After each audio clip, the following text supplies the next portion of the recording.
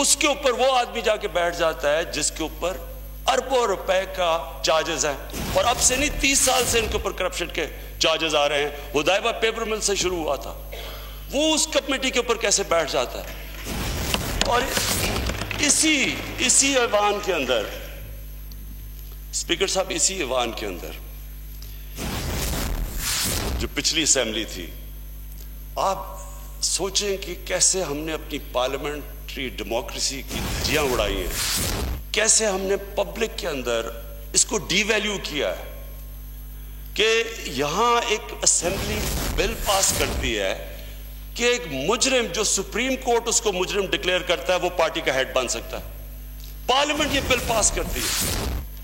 تو میں اسپیکر صاحب آج کیونکہ میں اپنی ساری ٹیم کو بڑا مبارک دیتا ہوں, میں اپنی ساری پارلیمنٹری ٹیم پارٹی کو بڑا مبارک دیتا ہوں کہ جس طرح انہوں نے یہ بجٹری سیشن میں پارٹیسپیٹ کیا, جس طرح کی تقریریں تھیں, جس طرح کی کوالٹی تقریریں تھیں, لوگوں کی مراد سعید کی جو تقریر تھی,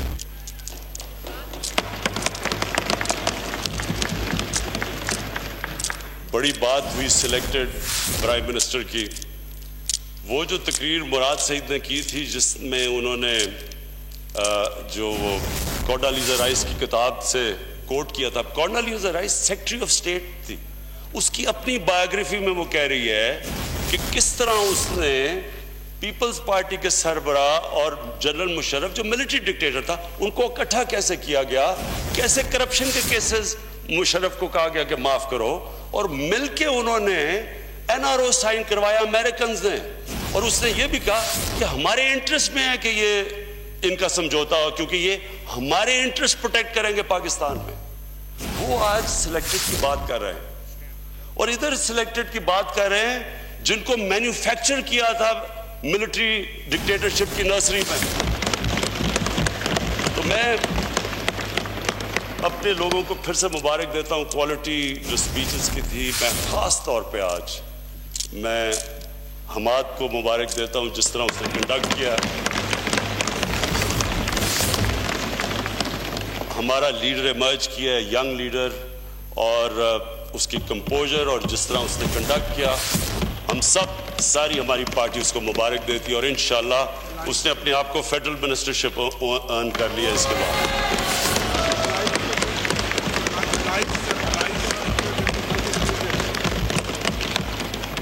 میں اپنے ایلائز کا شکریہ ادا کرنا چاہتا ہوں, جس طرح ہمارے ایلائز ہمارے ساتھ کھڑے ہوئے.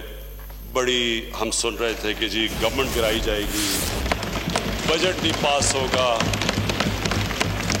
بڑے بڑے نعرے مارے گئے, اور وہ جو 12th مین ہے پولیٹکس کا وہ ساروں کا ہر دوسرے نے اکٹھا کر لیتا ہے کہ گورنمنٹ گرانے کے لیے.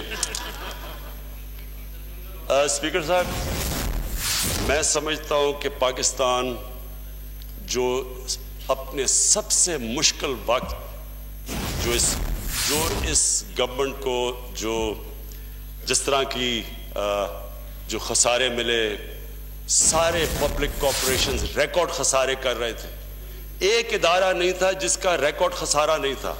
جو اس کے اوپر حماد نے بڑی اچھی طرح بات کی کہ جب پی آئی اے لے لیں, بجلی لے لیں, گیس لے لیں, کوئی ادارہ لے لیں, ریکارڈ خسارے کر کے چھوڑ کے گئے.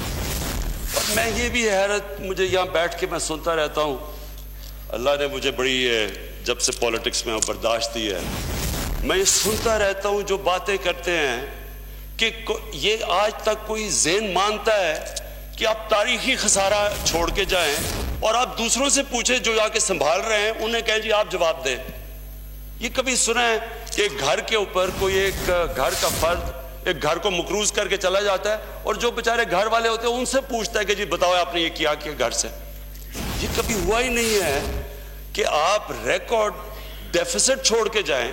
اور صرف ایک چیز ہے, آپ جب کوئی بھی اگر اکانومی کو پتہ چلوانا ہے کہ وہ اچھا کر رہی ہے برا کر رہی ہے, سرپلس میں ہے یا ڈیفیسٹ میں ہے, آپ نے ملک کا پتہ چلانا ہے, جتنی بھی انٹرنیشنل کریڈٹنگ ایجنسیز ہیں, موڈیز ہیں یا جو بھی, وہ صرف ملک میں ایک چیز دیکھتی ہے کہ کیا آپ کا امپورٹ اور ایکسپورٹ, آپ کا کرنٹ اکاؤنٹ کیا وہ بیلنس ہے, خسارے میں یا سرپلس میں ہے. تو جب بھی ایک اکانومی خسارے میں ہوتی ہے, اس کا مطلب کہ اس کے حالات برے ہیں. جب وہ ریکارڈ خسارے میں ہوتی ہے اس کا مطلب اس کا ریکارڈ سب سے برا ہے، اور جو خسارے میں چھوڑ کے گئے ہیں وہ جواب ہمارے سے طلب کر رہے ہیں اور ہمیں بلیم کر رہے ہیں کہ جی آپ نے ملک سے کیا کیا. اور پھر وہی نیلسن منڈیلا کی فیک آواز کے اندر کہ جی وہ روپیہ گر گیا، پتہ نہیں روپیہ کدھر گر گیا. ذمہ دار تو آپ ہیں اس کے. اور میں آج یہ اسپیکر صاحب میں آج یہ کہنا چاہتا ہوں کہ جو منی لانڈرنگ ہے یہ پاکستان کا سب سے بڑا اس وقت، اگر ایک ہمارے ملک میں سب سے بڑی لعنت ہے وہ منی لانڈرنگ ہے، کہ یہاں سے پیسہ چوری کر کے، کیونکہ آپ پاکستان میں نہیں رکھ سکتے کیونکہ وہ نظر آ جائے گا، اس لیے وہ آپ منی لانڈرنگ کر کے باہر بھیج دیتے ہیں. دگنا لاس کرتے ہیں. پہلے پیسہ چوری کر لاس، پھر جب آپ اس کو ہونڈی دگنا ڈالر لے کے تو ڈالر کی کمی ہو جاتی ہے. اس لیے یہ جو ہمارا ملک جدھر آج کھڑا ہے اس کے لیے سب سے بڑا ہمارا چیلنج اب یہ ہے کہ ہم نے اپنا بجٹ کرنٹ اکاؤنٹ بیلنس کرنا ہے. اور مجھے بڑی خوشی ہے کہ ابھی بھی ان مشکل حالات میں اپنی ٹیم کو اکنالج کرتا ہوں، جو ہماری اکنامک ٹیم ہے، جو انہوں نے قدم اٹھائے ہیں کہ ہم نے خسارہ 30% کم کیا اپنا کرنٹ اکاؤنٹ ڈیفیسٹ کا.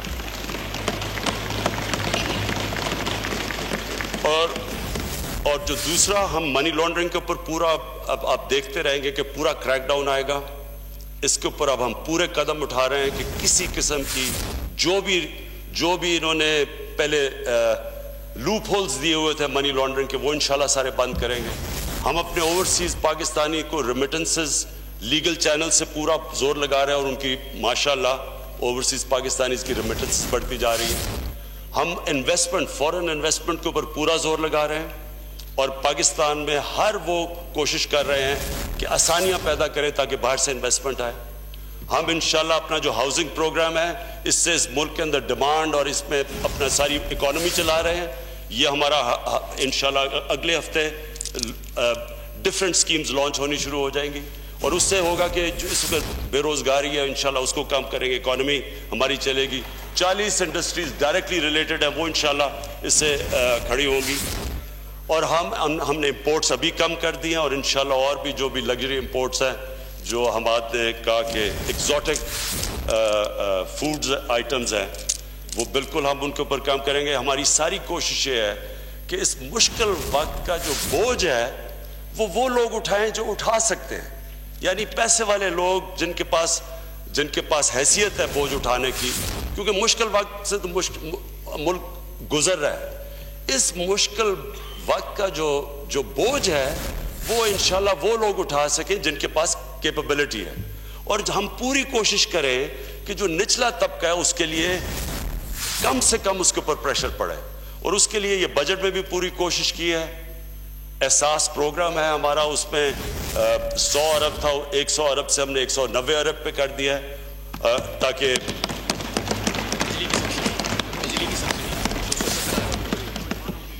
بجلی کی ہم نے سبسڈی دی ہے کہ جو 75% ہمارے جو کنزیومرز ہیں، جو نچلا طبقہ ہے، ان کے اوپر کوئی بوجھ نہ پڑے. اس کے لیے 217 ارب روپے کی ہم نے بجلی کی سبسڈی رکھی ہے.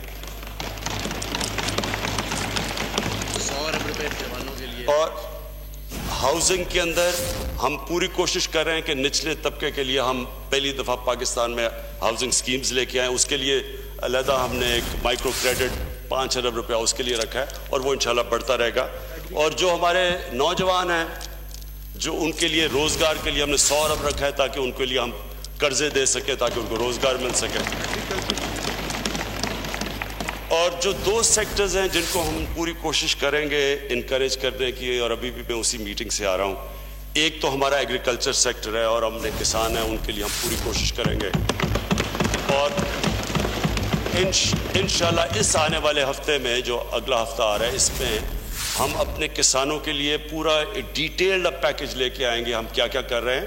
اور مجھے ایک سب سے زیادہ خوشی یہ ہے کہ ہمارا جو چائنیز سی پیک کے اندر جو ہمارا سائن ہوا ہے ان کے ساتھ، ہمارا جو MOU سائن ہوا ہے اس کے اندر اب ہماری میٹنگ ہوگی، جوائنٹ میٹنگ ہو رہی ہے پاکستان اور چائنیز کی اس ایگریکلچر کے MOU پہ.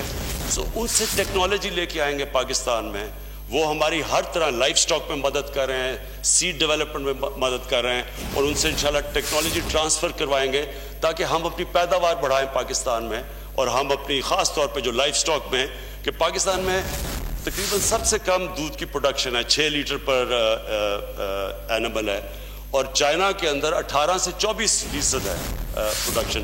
تو اگر ہم ڈبل بھی کر لیں تو ایک دم پاکستان کے اندر فرق پڑے گا.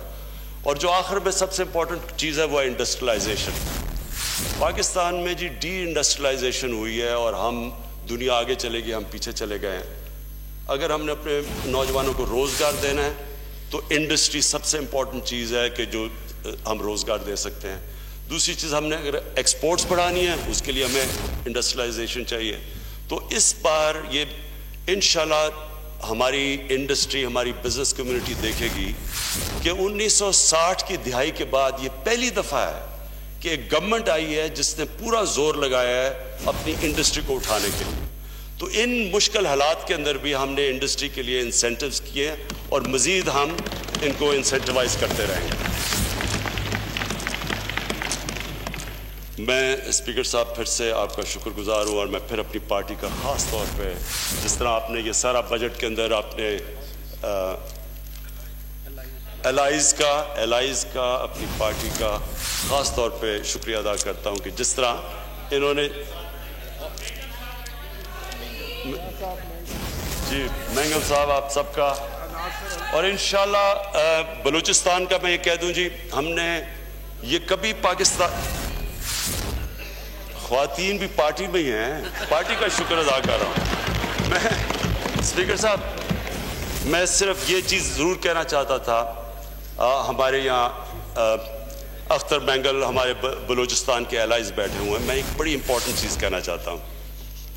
ہمارے اندر جو ملک کا جو مسئلہ آ رہا ہے وہ یہ کہ جو ہماری ڈیولپمنٹ ہوئی ہے, اور جو ہمارے ملک کے اندر جس طرح لوگ آگے بڑھے ہیں, امیر ہوتا گیا ہے اور غریب کو امپیکٹ نہیں پڑا, اور پھر کئی ایریاز اوپر چلے گئے ہیں اور کئی ایریاز پیچھے رہ گئے ہیں. یہ جو لاپ سائڈڈ ڈیولپمنٹ ہے, یہ آپ نے دیکھا ہوگا کہ یہ جو بجٹ ہے اس کے اندر ہم نے پوری کوشش کی ہے کہ ایک اس باری ان ایریاز کو اٹھائیں جو ایریاز پیچھے رہ چکے ہیں. اس میں بلوچستان ایک ہے,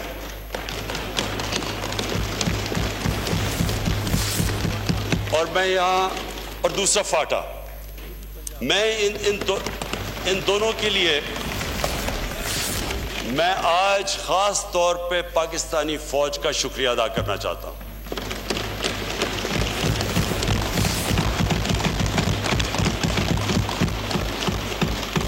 پہلی دفعہ پاکستان کی تاریخ میں یہ پہلی دفعہ ہوا ہے کہ اس کے باوجود کہ تھریٹس ہیں, اس کے باوجود کہ دہشت گردی ہے, اس کے باوجود کہ ہمارا ایسٹرن بارڈر اس وقت سیکیور نہیں ہے, ایل او سی کے اوپر فائرنگ ہوتی ہے اور ہمیں پتہ کیا حالات ہے. ہندوستان سے ہمارے حالات اچھے نہیں ہیں, بدقسمتی سے, ہماری وجہ سے نہیں, ان کی وجہ سے اچھے نہیں ہیں. اس کے باوجود کہ ہمارے پاس ٹیررزم آتی ہے دوسرے بارڈر سے بھی, اور ہمارے فوجی قربانی دے رہے ہیں, اس کے باوجود انہوں نے اپنا بجٹ فریز کیا. فریز کا مطلب کہ ریل ٹرمز میں کم کیا ہے, اور صرف اس لیے کہ مشکل حالات تھے پاکستان.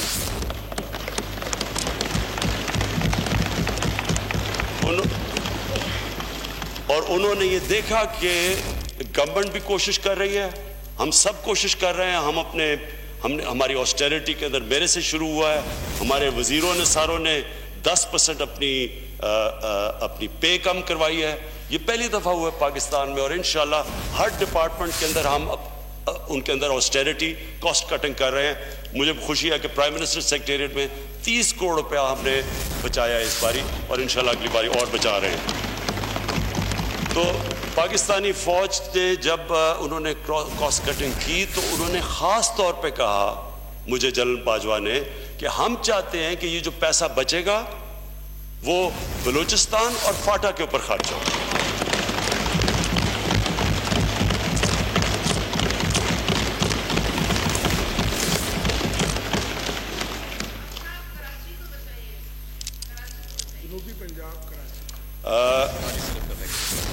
میں چلیں ڈیٹیلز میں آپ کے ساتھ جائیں گے. کراچی کا بالکل ایک بہت بڑا ایشو بنا ہوا ہے. چلیں میں اس لیے کراچی کی بھی بات کرتا ہوں کیونکہ ہمارے ایلائز بھی ہیں.